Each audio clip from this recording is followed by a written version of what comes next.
Tikriausiai esate girdėję žodį šventas, ar bent jau giedoję jį bažnyčioje? Dauguma žmonių būti šventam, tai tiesiog būti moraliai geram, taigi išeitų, kad Dievas yra šventas, nes yra moraliai tobulas. Iš dalies taip. Tačiau Biblijoje šventumas turi didesnį ir platesnę reikšmę.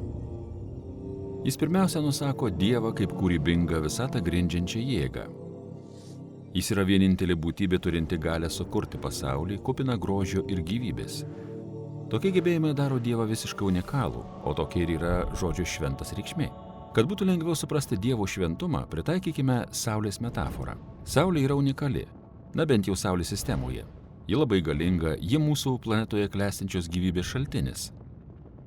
Taigi galima sakyti, kad Saulė šventa.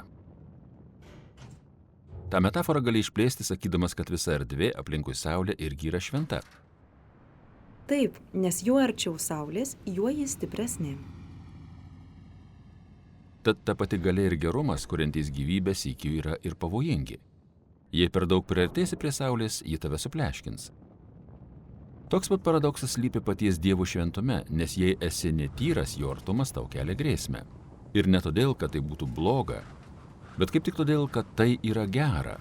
Pirmą kartą Biblijoje tą Dievo šventumo paradoksą aptinkame pasakojime apie Mozę ir degantį krūmą. Dievas liepia Mozei nusiauti sandalus, nes jis stovi ant šventos žemės. Mozė užsidengia veidą iš baimės, o Dievas sako, neik arčiau. Labai stipru. Išties, koks stiprus Dievo šventumas, plačiau kalbama pasakojimuose apie Izraelio šventyklą. Tai pagrindinė vieta, kur buvo įsikūręs šventas Dievo artumas. O šventyklos centre buvo kambarys, vadintas pačia švenčiausia vieta. Tai Dievo artumo stipravietė. Ar būtum eilinis izraelietis gyvenantis šalia šventyklos, ar kunigas dirbantis pačioje šventykloje, esi ties Dievo šventu artumu, o tai pavojinga. Ir tai kelia problemų. Kągi dabar daryti? Biblijoje pateikiamas toks sprendimas. Reikia tapti tyram arba švariam. Turi galvoje moralinį tyrumą? Na taip, ir šitai suvokti yra pakankamai lengva, tačiau Biblija labai daug kalba apie kitokio pobūdžio tyrumą ir apeiginę švarą. Tai tokia būsena, kai atsiskiri nuo visko, kas susijęs su mirtimi. Pavyzdžiui, nesilieti prie ligos paveiktos odos ar negyvėlio, ar net tam tikrų kūno skysčių. Visa tai padaro tave netyrą. Beje, apeiginė nešvara nebūtinai nuodėminga. Tiesiog negerai būnant netyram, lyg niekur nieko įžengti į Dievo artumą. Štai kodėl Dievas izraeliečiams labai aiškiai nurodė, kada jie tampa netyri ir kaip turėtų apsivalyti, kad galėtų vėl ateiti šventyklon. Apie tai rašoma kunigų knygoje. Taip, ir ne tik joje. Ta mintis plėtojama toliau.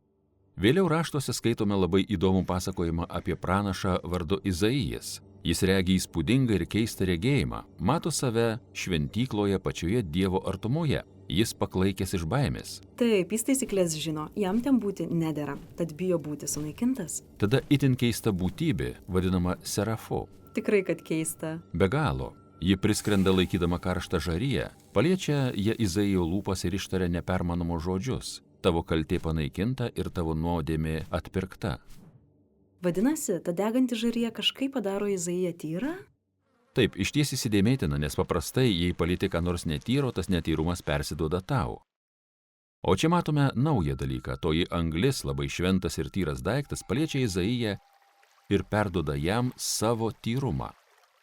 Dievo šventumas Izaiją nesunaikina, bet perkeičia. To padariniai didžiuliai. Ta pati mintis plėtojama ir pasakojame apie kitą pranašą, Ezekielį.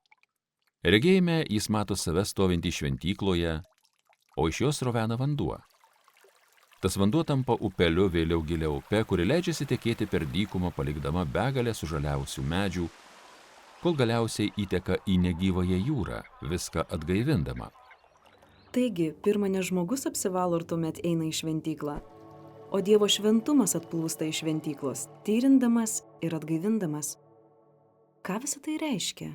Mes nežinome, kol nesutinkame žmogaus vardu Jėzus. Jis tvirtina įvykdantis visus tuos senovinius regėjimus, tačiau stebėtinai naujai.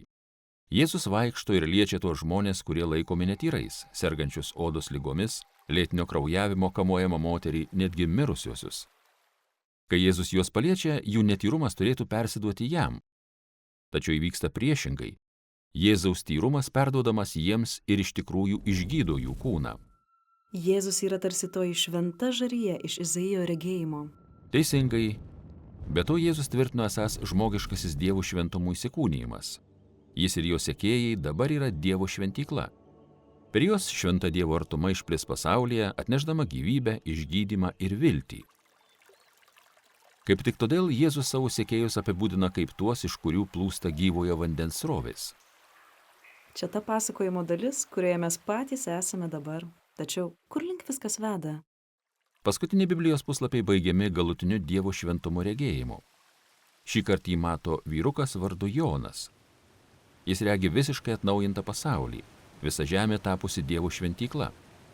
Tenai iš Dievo artumos teka ir Ezekielio regėtoji upė, kuri užlieja visą kūrinyje ir pašalina bet kokią nešvarą, viskam sugrąžina gyvybę.